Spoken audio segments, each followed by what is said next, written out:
కర్కాటకం వారికి కనుక చూసుకున్నట్లయితే మీకు జన్మరాశిలోకే గురువు సంచారం జరుగుతుంది. మరి జన్మరాశిలో గురువు వస్తే మంచిదా అంటే, రాశి కంటే కూడా రాశి నుంచి తన ఏ భావాలను అయితే యాక్సెప్ట్ చేస్తుందో, చూస్తుందో, వీక్షిస్తుందో ఆ భావాలకి మంచి జరుగుతుంది.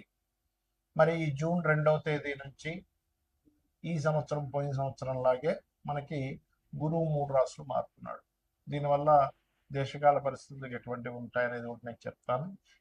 అదేవిధంగా ఈ గురువు రాశిలోనే ఉండడం కాకుండా ధనభావంలో కూడా నవంబర్ మాసంలోకి వెళ్తాడు. ప్రస్తుతం మీకు ధనభావంలో కేతు ఉన్నాడు. ఈ యొక్క గ్రహస్థితిని అనుసరించి మీకు ఎలా ఉండబోతుంది, ఎటువంటి విషయాల పట్ల మీరు జాగ్రత్త వహించాలి అనేటువంటి అంశాలు చెప్తుంది. నేనైనప్పటికీ చెప్పిస్తుంది సాక్షాత్ లలిత అమ్మవారిగా భావిస్తూ ఆ లలితాంబిక అమ్మవారి యొక్క అనుగ్రహం మీకు పరిపూర్ణంగా కలగాలని మనస్ఫూర్తిగా కోరుకుంటూ, ఇక్కడ గమనించినట్లయితే ఎప్పుడైతే ఈ కర్కాటకం వారికి రాశిలోకి గురువు వచ్చాడో, ఇది ఇచ్చేటువంటి రిజల్ట్ ఏదైతే ఉందో ప్రత్యేకంగా ఈ పంచమ స్థానాన్ని, సప్తమ స్థానాన్ని వీక్షిస్తున్నాడు. గుర్తుపెట్టుకోండి. పంచమం అంటే సంతాన అభివృద్ధి, సప్తమం వివాహం. అంటే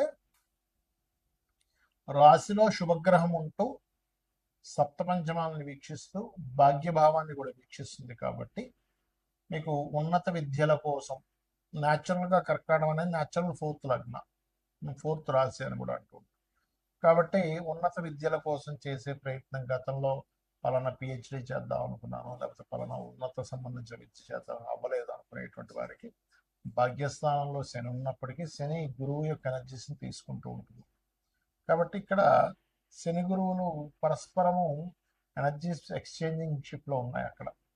కాబట్టి సంతానము లేని వారికి సంతాన యోగాన్ని, సంతానం కోసం చేసే ప్రయత్నం ఫలిస్తుంది. ఐవీఎఫ్లో ఐయుఎల్ చేయించుకునేటువంటి వారికి, మరియు రాజకీయ నాయకులకు కూడా అనుకూలత ఇస్తుంది. లగ్నంలో వచ్చినందుకు వివాహం కోసం చేసే ప్రయత్నం ఫలిస్తుంది. లేదా కొంతమంది చూడండి, ప్రాజెక్ట్ ఉంటుంది, ఎవరో పార్ట్నర్స్ కావాలి, ఫండ్ పెట్టేవారు కావాలంటూ ఉంటారు, అటువంటివి కూడా యోగిస్తుంది. కాకపోతే ఇక్కడ ఫండ్స్ అనేటువంటివి ధనస్థానాన్ని సూచించేవి. కాబట్టి మీరు కేతుగ్రహం 2వ భావంలో ఉంది కాబట్టి 2వ స్థానంలో మీరు కేతు ఉన్నందుకు గణపతి ఆరాధన ఎక్కువగా చేయండి. మీరు ఎంత గణపతిని ఆరాధిస్తూ ఉంటే అంత బాగుంటుంది, గుర్తుపెట్టుకోండి. ఇక మీరు నిత్యము చేయవలసినటువంటిది సుబ్రహ్మణ్యేశ్వర స్వామి యొక్క అష్టకం చదువుకోవడం చేయండి. అన్ని విధాల మీకు బాగుంటుంది. మనకి ఈ గురువు మార్పు మూలంగా పోయిన సంవత్సరంలోని 3 రాసులు మారని చెప్పుకున్నాం. వృషభము, మిథునము కర్కాటకంలోకి వచ్చి మళ్ళీ మిథునంలోకి వెళ్ళిపోయాడు. ఈ సంవత్సరం కూడా ఈ పరాభవనామ సంవత్సరంలో కూడా గురువు మిథునము, కర్కాటకము, సింహం.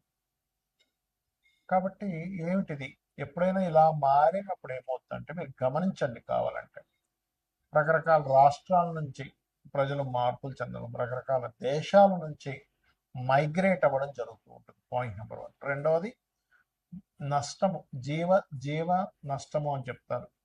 మేధిని జ్యోతిష్యం అని ఒకటి ఉంటుంది, ముండేన ఆస్ట్రాలజీ. అదేంటంటే పర్సనల్ చార్ట్ కాకుండా దేశాల మీద ప్రభావం చూపిస్తూ ఉంటుంది. అలాగే గురువు ఎప్పుడైతే కర్కాటకంలోకి వెళ్ళాడో వాహన ప్రమాదాలు, నీటి ద్వారా వచ్చే ప్రమాదాలు, నీటి నుంచి వచ్చే వైరస్లు పెరుగుతాయి. కాబట్టి మీరు ఖచ్చితంగా కాస్త మీరు నీరు తాగేటప్పుడు కాచి చల్లార్చిన నీరు తాగండి. ఎందుకంటే అలాగా గురువు మంచి స్థానంలోకి వెళ్తున్నాడు కదా, ఉచ్చ స్థానంలోకి వెళ్తున్నాడు కదా అనిపించవచ్చు. ఇక్కడ ఏంటంటే ఆ గురువు స్వరూపం ఎలా ఉందో చూడాలి. ఇప్పుడు చూడండి, మంచివాడే, మన ఇంట్లో పిల్లడే, వాడిని తీసుకెళ్ళి కౌంటర్లో కూర్చోబెట్టాడు ఒక తండ్రి. వాడి బుద్ధి సరిగ్గా లేదు, వ్యసనాలకు గురయ్యాడు. ఆ కౌంటర్లో ఉన్న 100, 200, 500 పక్కన వేసుకుంటాడు. కానీ వాళ్ళ దగ్గర వర్క్ చేసే వర్కరే కానీ అలాంటి బుద్ధి లేదనుకోండి, అలాంటి వ్యక్తి అయ్యో నేను సార్కి అట్లా నేను అన్యాయం చేస్తానని న్యాయంగా ఉంటాడు. అంటే ఏంటి, ఆ స్వరూపం మారితే ఆ ప్రభావం ఉంటుంది. కాబట్టి ఖచ్చితంగా ఇక్కడ నీటి సంబంధంగా, వైరస్ల సంబంధంగా పెరగనుంది, ఇది ఖచ్చితంగా. రెండవది, ఇప్పుడు చూడండి, యుద్ధాలన్నీ సమసిపోయినట్టుగా కూల్ అయిపోయాయి, ఏమీ లేదనుకుంటున్నాం. కానీ కుజుడు ఎప్పుడైతే మీకు మేషంలో వచ్చాడో ఇప్పుడు ప్రజెంట్ రాబోతున్నాడో, దీని ఫలితం ఏమిటంటే మరలా మీకు ఈ మే 11వ తేదీ నుంచి మారుతున్నాడు కాబట్టి ఖచ్చితంగా యుద్ధ సంబంధించినటువంటిది పెరగనుంది. అది చైనా కావచ్చు, ఇంకోటి కావచ్చు, ఇంకోటి కావచ్చు, మళ్ళా మీకు ఆ యుద్ధ సంబంధించిన ప్రభావం ఖచ్చితంగా పెరుగుతుంది. నేను గతంలో కూడా చెప్పాను, ఈ శని కుజుడు కలిసి ఉండడమే కాదు, కుజుడు మేషంలోకి వచ్చినాక కూడా జరుగుతాయని. అది అలా ఉంది. అదేవిధంగా కాస్త ఎండలు, విపరీతమైన ఎండలు పెరగడం, విపరీతమైన వర్షాలు పడడం, ఇటువంటివన్నీ కూడా ఇస్తారు. అందుకే చూడండి, మనకి మొన్న ఈ మధ్య కూడా చాలా మంది మోడీ గారు ఏంటి బంగారం కొనొద్దన్నారు, విదేశాలకు వెళ్ళొద్దన్నారు, డీజిల్ జాగ్రత్త వాడుకోమన్నారు. ఎందుకు అంటే చూడండి, ఎప్పుడైనా కానీ యుద్ధాలు వచ్చినప్పుడు బంగారం విపరీతంగా పెరుగుతుంది, కానీ సడన్గా తగ్గిపోతుంది కూడా.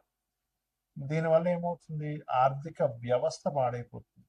ఎలాగా, మనం ఉన్నాం ఇప్పుడు 1,40,000 ఉందనుకుందాం, కొనుక్కుంటాం, మళ్ళీ పెరుగుతుంది కదా ఆశతో, పెరుగుతుంది, అమ్మయ్య పెరుగుతుంది విపరీతంగా కొనేస్తాం. కానీ ఒకటేసారి 20,000-30,000 ధామను పడిపోయింది అనుకోండి, అప్పుడు పరిస్థితి ఏమిటి? ₹1,00,000 పెట్టి కొన్నటువంటి బంగారం మీద 30 లక్షలు నష్టం వచ్చింది అనుకుందాం. అప్పుడేంటి, 20-30 లక్షలు పోతే మామూలు విషయం కాదుగా. అలా ప్రతి ఒక్కరి జీవితంలో కొన్ని లక్షల రూపాయలు పోతే దేశవ్యాప్తంగా, ప్రపంచవ్యాప్తంగా ఏమవుతుంది, అది కొన్ని వేల లక్షల కోట్లు రాత్రి ఆవిరైపోతాయి. ఆ భావనతో ఒకటి. రెండవది, ఇక్కడ గురువు ఎప్పుడైతే కర్కాటకంలోకి ఎంటర్ అవుతాడో దొంగ బంగారం పెరుగుతూ ఉంటుంది. అంటే నిజంగా ఒరిజినల్ బంగారం ఉండదు, బంగారం లాగే కనిపిస్తుంది, అలాంటివి కొనుక్కుంటారు. ఎప్పుడు కూడా డిమాండ్ పెరిగిపోతున్నప్పుడు, రేట్లు పెరిగిపోతున్నప్పుడు డూప్లికేట్ తయారవుతుంటాయి. సో ఈ డూప్లికేట్ బంగారం వచ్చే ఛాన్స్ ఉంటుంది. కాబట్టి నాణ్యత సరైన దాంట్లో ఇక్కడ ఇక్కడ ఇప్పుడు ఎలా అంటే మనకి పెళ్ళిళ్ళు ఉంటాయి, బంగారం కొనుక్కోకుండా ఉండలేక సంవత్సరం పాటు పెళ్ళికి పెట్టాలి, కూతురుకో, కొడుక్కో, మనవడకో, ఇంకోటి ఏదో ఫంక్షన్ అన్న. అప్పుడు ఏం చేయాలి, ఇది ఖచ్చితంగా మంచిదే, ఈ షాప్లో మనకి ఇబ్బంది ఉండదు అనుకునే నిర్ధారణ చేసుకుని వెళ్ళండి. ఇది చాలా చాలా చాలా ఇబ్బందిని ఇవ్వనుంది. కర్కాటకంలోకి గురువు ప్రవేశం అనేటువంటిది వాహన ప్రమాదాలు, నీటి ప్రమాదాలు, నీటిలో ఉండేటువంటి నీటి ద్వారా వెళ్ళేటువంటి వాహనాల ద్వారా, లేకపోతే నీరు ద్వారా వచ్చేటువంటి ఇబ్బందులు, లేకపోతే అకాలంగా సడన్గా వచ్చే వర్షాల వల్ల కొంత రైతులకు ఇబ్బంది ఉంది. కాబట్టి వర్ష సంబంధమైన దాన్ని అర్థం చేసుకుంటూ పాటించుకుంటూ కాస్త రైతులు ఉండాలి, గుర్తుపెట్టుకోండి. అలాగే ఇక్కడ మరొక విషయం ఏంటంటే, దీని యొక్క ప్రభావం 45 రోజుల పాటు ఎక్కువగా ఉంటుంది, ఈ కుజుడి యొక్క ప్రభావం. ఎందుకంటే గురువు కర్కాటకంలోకి మారాడు, కుజుడు ఓన్ హౌస్లోకి వచ్చేసాడు. కుజుడు దృష్టి కర్కాటకంలో ఉండే గురువు మీద ఉంటుంది. కాబట్టి ఏంటి, ఈ వాహనాలు అధిక వేగం మీద వెళ్ళడం అనేది తగ్గించండి. నీటి ప్రదేశాల్లో కొన్నిసార్లు వర్షం పడితే విపరీతంగా వర్షం ఉంటుంది, నడుచుకుంటూ వెళ్తే టక్కన మ్యాన్ హోల్లో పడిపోతుంది, ఇలాంటివి ఉంటాయి, డేంజర్స్ ఉంటాయి. నీటి మూలంగా వచ్చే ప్రమాదాలు, నీటి మూలంగా వచ్చే వైరస్లు, నీటి మూలంగా వచ్చేటువంటి ఇబ్బందులు ఉన్నాయి. కాబట్టి ఈ విషయంలో కాస్త జాగ్రత్త ఖచ్చితంగా వహించండి, గుర్తుపెట్టుకోండి. ఇక అదేవిధంగా మీరు ఎప్పుడు కూడా ఏ గ్రహం మారినా కూడా మీ పర్సనల్ చార్ట్, అంటే మీరు జన్మించినప్పుడు ఉండేటువంటి గ్రహాలని ఈ మారిన గ్రహం పాజిటివ్గా ట్రిగర్ చేస్తుందా, నెగటివ్గా ట్రిగర్ చేస్తుందా అనేది తెలుసుకోగలగాలి. అంటే ఎలాగా అంటే, మనం ఒక రేస్ మారిపోయేటప్పుడు మనం రకరకాలుగా ఆలోచిస్తాం. మనం వెళ్ళే ప్రదేశం ఎలాంటిది, అక్కడ పిల్లలకి స్కూల్కి దగ్గర ఉందా లేదా, సూపర్ మార్కెట్ దగ్గర ఉందా లేదా, లేకపోతే మనకి ఏదో హాస్పిటల్ దగ్గర ఉందా లేదా అని చూసుకుంటాం. ఎందుకు, మారిన దాని వల్ల మనం ఆ ప్రదేశం మారినప్పుడు మనకేమిటి అక్కడ ఇంకా బాగుంటే ఇంకా బాగుంటుంది. అలాగే ఒక గ్రహం మారేటప్పుడు, గురువు మారాడు, కుజుడు మారుతున్నాడు, రవి మారుతున్నాడు, ఇలా మారుతూ ఉంటాయి ఎప్పటికప్పుడు.